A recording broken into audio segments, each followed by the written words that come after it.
السلام عليكم ورحمة الله تعالى وبركاته. كيف نتوما؟ لاباس عليكم؟ كنتمنى تكونوا بخير وعلى خير في احسن الاحوال، صحة جيدة ان شاء الله. مرحبا بكم معايا في فيديو جديد ووصفة جديدة. اليوم غادي نشارك معكم كيكة بالتفاح، من اسهل الكيكات وكتجي لذيذة. بالتفاح معسل. بلا ما نطول عليكم، شوفوا المقادير وطريقة ديال التحضير.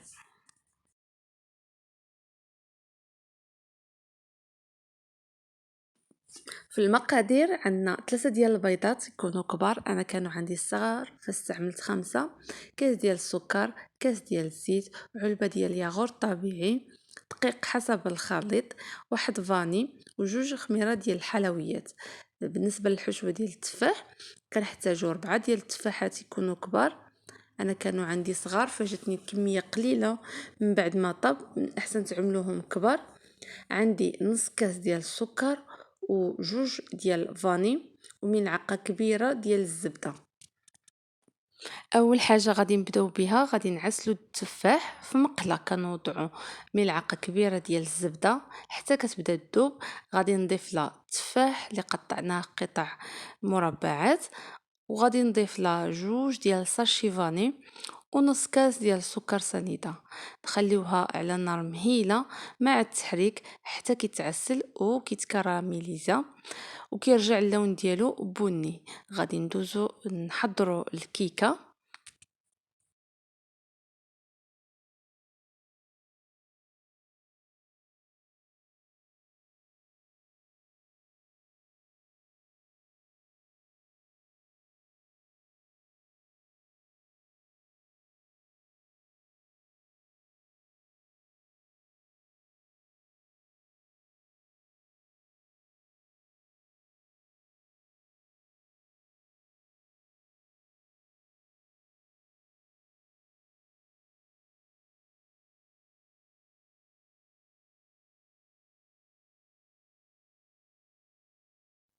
في اناء كنوضعوا البيضات يكونوا بحراره المطبخ، كنضيف عليهم قبيصه ديال الملحه والسكر وسكر فاني. كنطرب حتى كيطلعوا لينا البيضات مزيان وكيولي اللون ديالهم ابيض، كيتضاعف الحجم ديالهم. هاد العمليه كتخلي الكيك كيجي مهوي وخفيف. من بعد غادي نضيف الزيت، كنقص من درجه ديال الطرب باش ما كتهبطش لينا الكيكه، وكنضيف ياغورت طبيعي. الا ما كانش متوفر كنضيفو كاس الا ربع ديال الحليب وكنخليوه على الدرجه ديال التطراب ناقصه. غادي هنا من بعد ما التفاح تعسل لي صافي غادي نطفي عليه ونخليه على جنب ونكمل على الكيكه. غادي نضيف جوج خمارات، والدقيق كنبقى نضيفو على حسب الخليط.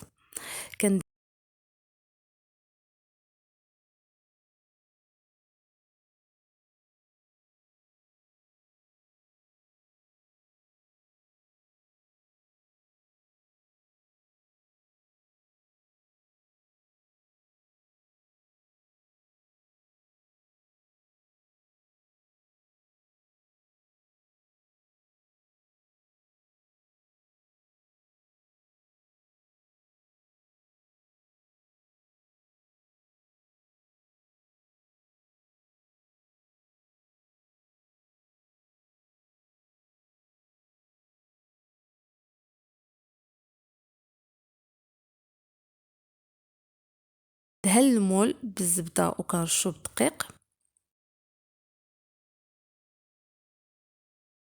بعد كندوزو للتفاح ديالنا، كنجبروه صافي تعسل، كنخليوه على نار مهيله.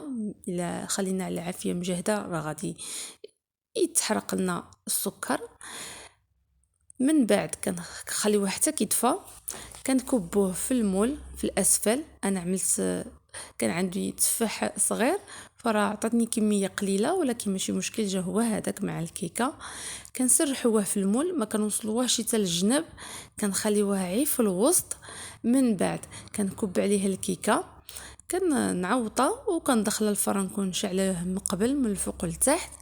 كنخليها طيب من التحت حتى كتطلع وتبدا تحمر، عاد كنشعل عليها الفوق تكمل الطياب ديالها وتحمر.